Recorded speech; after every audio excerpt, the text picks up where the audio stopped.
Dante's due for a makeover sometime this year in the upcoming DMC, but Capcom doesn't want you to forget the Demon Slayer's roots.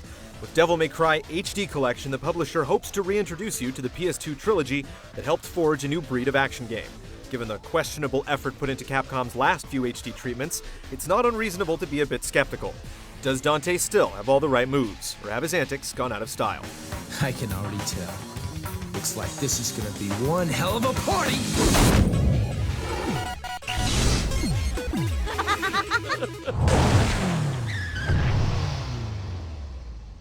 Whoa, slow down, babe. The Devil May Cry series is like an over-the-top action flick that chronicles the many adventures of Dante, a mercenary for hire who just also happens to have inherited supernatural powers from his demonic lineage. There's not a whole lot of substance to these stories. They tend to be driven by highly stylized action scenes and corny one-liners. That said, the cheesy premise that they share, as well as the elaborate set pieces that define them, are undeniably well executed. If you take the games as seriously as they take themselves, which is not very much, you'll definitely get your kicks. This party's getting crazy. Let's rock.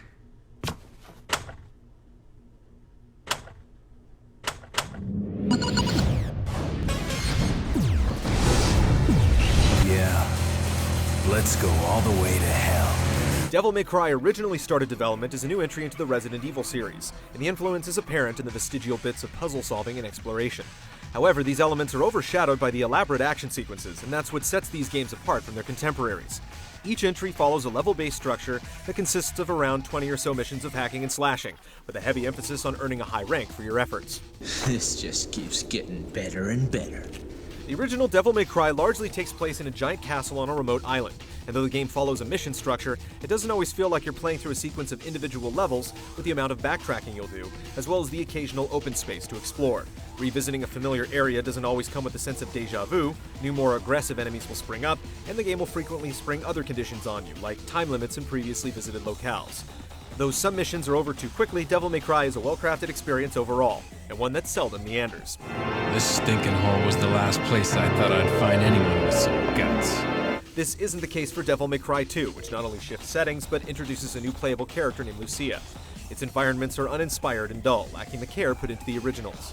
Dante's campaign is also incredibly short, so to artificially extend the length of the game, you're given the option to play through the game as Lucia. There's little difference between their two missions, so it almost feels like you're playing through the same game twice.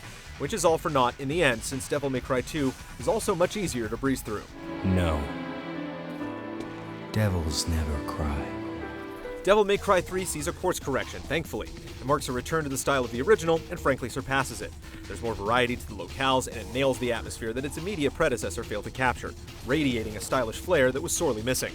The special edition version of Devil May Cry 3 is the one that's included in the package, which means you'll get a few extra bonuses, including the ability to play through the game as Dante's twin brother Virgil, once you've completed it. It's easily the best of the bunch, so don't be surprised if you spend the most time with it. No talking. Good. There's full trophy support for each game, along with a few nice extras exclusive to this collection, and you'll easily plunk down 10+ hours into each entry in the set. Or is that too difficult for you?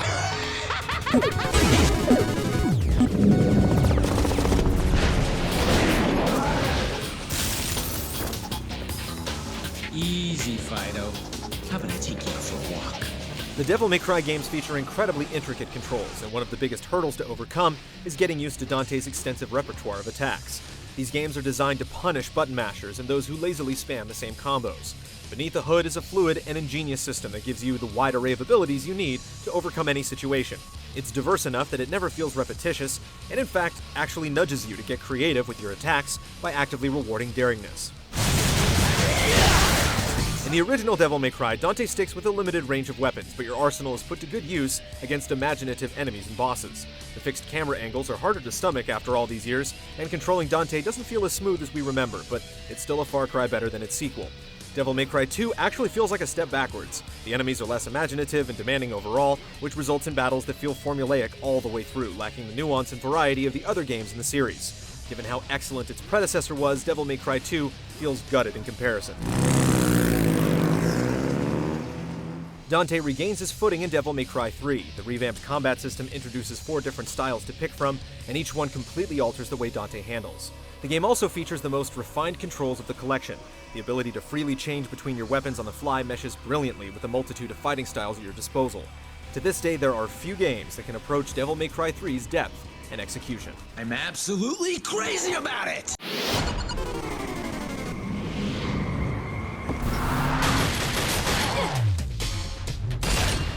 The fast-paced action is aptly preserved in this HD collection, with most everything looking good and running smooth. A few things haven't aged quite as gracefully though, like Dante's occasionally stiff animations and a few ugly textures. There's also the inexplicable decision to leave the menus unaltered, but overall, this is a nice facelift that successfully preserves the game's look.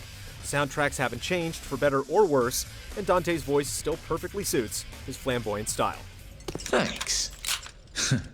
You still piss me off, though. Sorry, not open for business yet. Capcom missed the boat with its other HD compilations, but Devil May Cry HD Collection is a top-shelf effort that spiffs up the series with touched-up visuals and plenty of extras. Having all 3 games together in a collection like this is a golden opportunity for veterans to get reacquainted with Dante. And if you've somehow missed out on Devil May Cry, then this is your chance to finally experience a trilogy that played a large part in paving a new road for action games. You've got nothing to lose, right?